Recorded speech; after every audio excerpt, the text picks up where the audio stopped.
Welcome to the Jeccles 69 channel with the Visual Distortion movie review show, reviewing the 2015 movie The Water Diviner.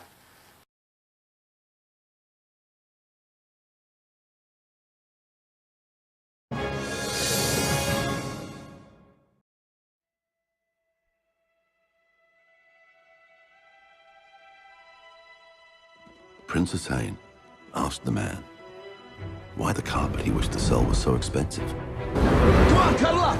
What's the magic word? The one that makes the carpet fly? Tengu! That's it, Tengu! My prince, whoever sits on this carpet, may be transported through the air in an instant. All right, boys, let's get out of here, all together!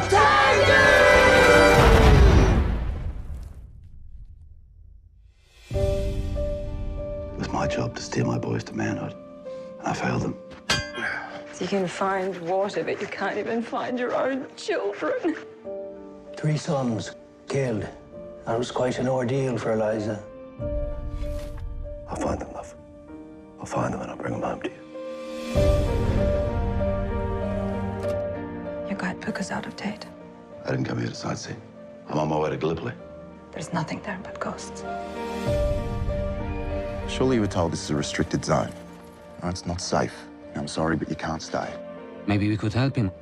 You know what the chances of finding his boys are. He's the only father who came looking. Who's the Turk? Hassan the assassin. Wiped out half my battalion. We found your sons, Edward and Henry. How on God's earth did you know they'd be there? Arthur. Look after me, brothers, and keep my bloody head down. If this is your son, he was taken prisoner. He did not die here.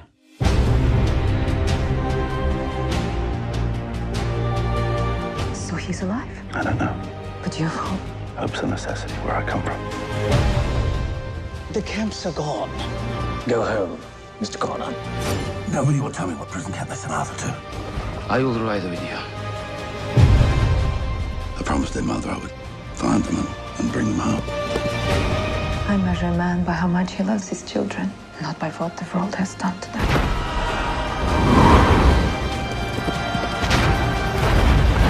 If you do find your son, what will you say to him?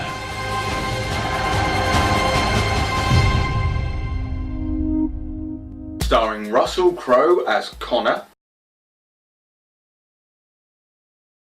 Jay Courtney as Lieutenant Colonel Cyril Hughes, Yilmaz Erdogan as Major Hasan, Dan Wiley as Captain Charles Brindley, and Ken Yilmaz as Kimal.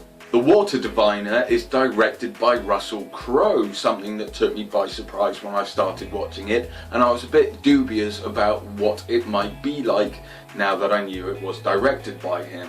And as soon as the film started, you can tell that Russell Crowe paid attention whilst working with some of the great directors like Ridley Scott and David Cameron. And you can tell he also paid attention whilst working on the sets as such films as Les Mis and some of the more huger and epic with more budget films than some of his other ones. I was expecting his directing style to be something along the lines of Romper Stomper rather than Robin Hood, Gladiator. It's very earthy kind of colour, the lighting's very natural, it's very kind of browns and very dark hues within the frame. It takes in the breadth of the architecture, the scenery, even of a small village. It shows you the full-on places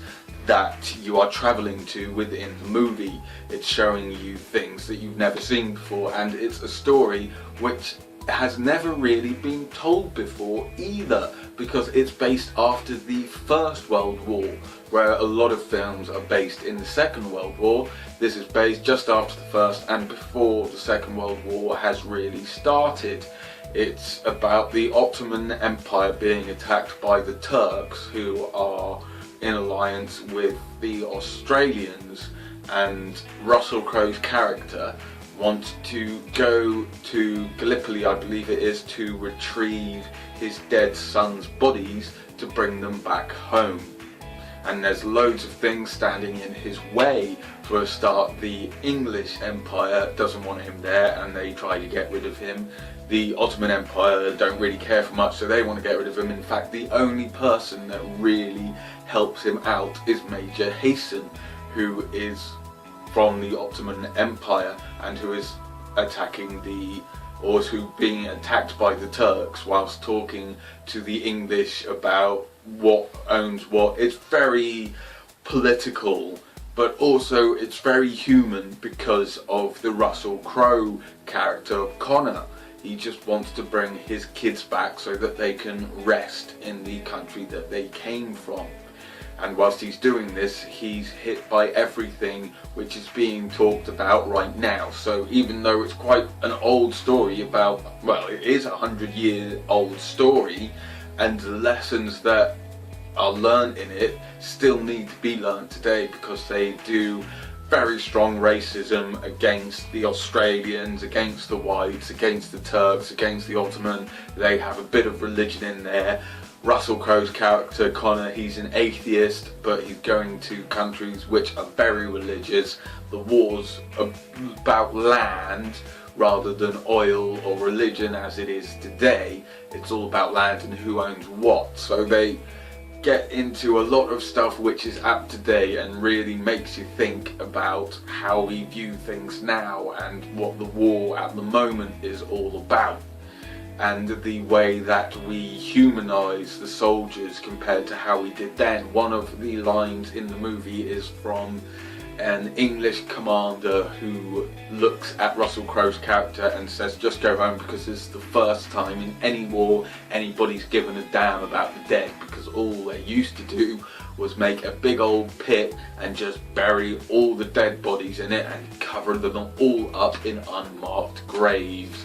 So it shows how the face of war changed, and it's such a beautifully well done movie as well.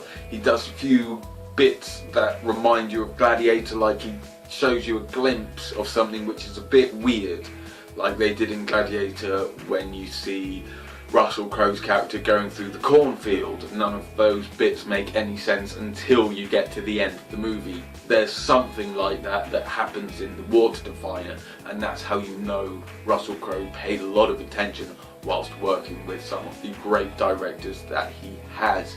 And everybody's acting is top notch. It is a truly amazing film to watch, and the battle scenes, even though they're small fight battle scenes, they're still quite gory, they're still quite violent and visual and very realistic, especially when people are dying out and they're making that annoying high-pitched wheezy whiny sound of pain and air being released from their body.